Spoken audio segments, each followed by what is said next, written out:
तो one piece chapter 1141 drop हो चुका है और ये चैप्टर में ज्यादा बवाल चीजें तो नहीं है, लेकिन एंड में कुछ धमाकेदार होने वाला है जिसका तुमको, मुझको और हर किसी को बेसब्री से इंतजार था। और ये चैप्टर स्टार्ट हुआ है नामी और रोड से, जहाँ पर नामी और रोड ने जायंट गार्ड्स को विलेज में वापस ला लिया है और नामी कंप्लेंट्स कर रही है कि कैसल में ट्रेजर क्यों नहीं है और तुम सब्सक्राइब क्यों नहीं कर रहे हो। तो फटाफट से सब्सक्राइब करो और वीडियो में आगे बढ़ते हैं। और सीन शिफ्ट होता है रिप्ले एंड फ्रैंकी पर, जहाँ वो लोग ट्रेजर ट्री एडम का टूर कर रहे हैं और फ्रैंकी कहता है कि इस एडम ट्री में देखने लायक बहुत कुछ है जितना उसने इमेजिन भी नहीं किया था। और उतने में फ्रैंकी को एक कटी हुई ब्रांच दिखाई देती है और फ्रैंकी उस ब्रांच के बारे में पूछता है तो रिप्ले उसे बताता है कि इस ब्रांच पर एक विलेज हुआ करता था, लेकिन लाइटनिंग की वजह से वो ब्रांच के साथ साथ वो विलेज भी जलकर राख हो गया और बचे हुए ट्री के हिस्से को आग से बचाने के लिए जायंट्स को उस ब्रांच को काटना पड़ा। यानी इस जायंट ट्री एडम की दो ही वीकनेस है, एक तो लाइटनिंग और दूसरी फायर। और यहाँ पर नामी पार्टी से वापस आ चुकी है और वो ड्रंक उसोप से बात कर रही है और अपना उसोप दारू वारू पीकर लौंडियाबाजी कर रहा है।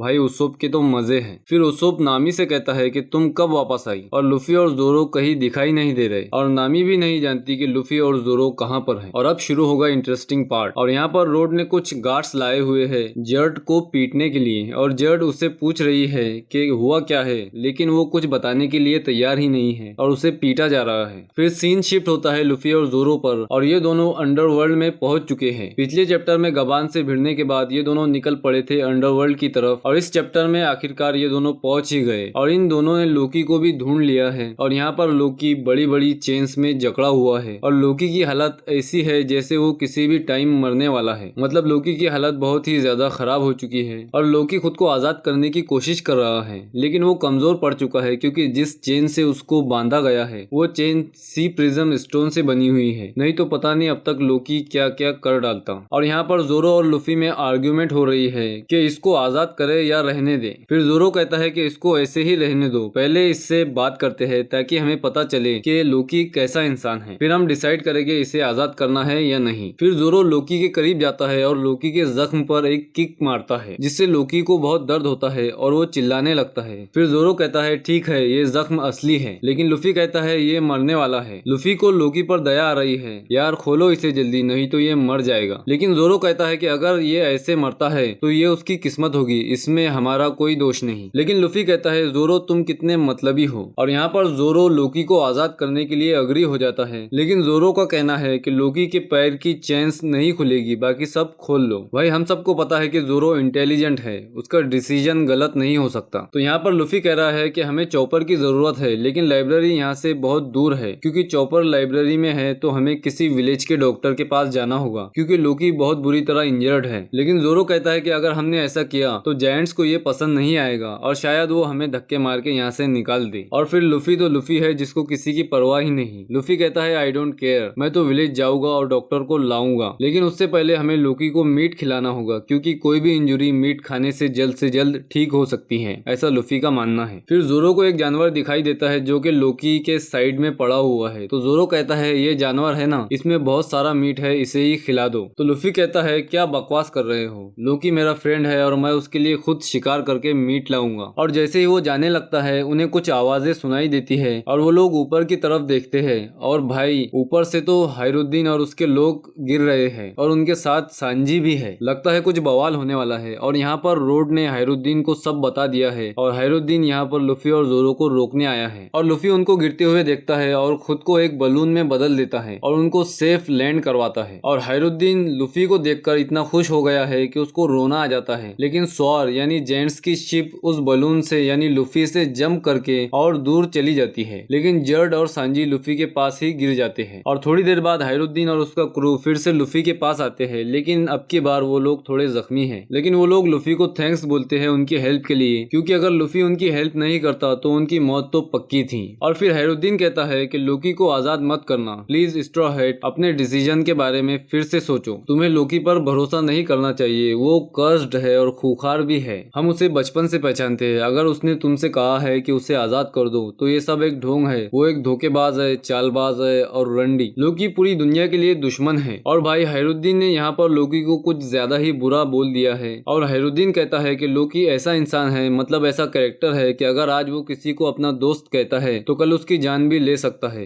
जैसे हम सबके दोस्त होते हैं। और यहाँ पर जोरो कहता है जनाब आप बस थोड़ा सा लेट हो गए। और इतने में लोकी भैया निकलकर बाहर आते हैं और लूफी के पीछे खड़े हो जाते हैं। और लोकी के पैर में अभी भी एक चेन है और लूफी लोकी के सामने एक एंड की तरह दिखाई दे रहा है भाई, क्योंकि लोकी का फेस पूरा शेडो से कवर्ड है और वो बहुत ज्यादा गुस्से में है। और यहाँ पर न्यू जायंट्स पायरेट पूरी तरह शॉक हो चुके हैं और शायद वो लूफी को दिल ही दिल में गाली भी दे रहे होंगे कि बेवकूफ ये क्या कर दिया तूने। और सबकी फटके 4 हो गई है। और यहाँ पर लोकी ने अपना हथियार धारण कर लिया है और उसके चेहरे पर मोहब्बत की चमक आज भी है। मतलब उसके फेस पर एक डरावनी मुस्कुराहट है जैसे वो सबको कच्चा निगल जाने वाला हो। और यहीं पर ये चैप्टर खत्म होता है। और नेक्स्ट वीक कोई ब्रेक नहीं है, तो वीडियो को लाइक और चैनल को सब्सक्राइब करना मत भूलना। मिलते हैं नेक्स्ट वीडियो में।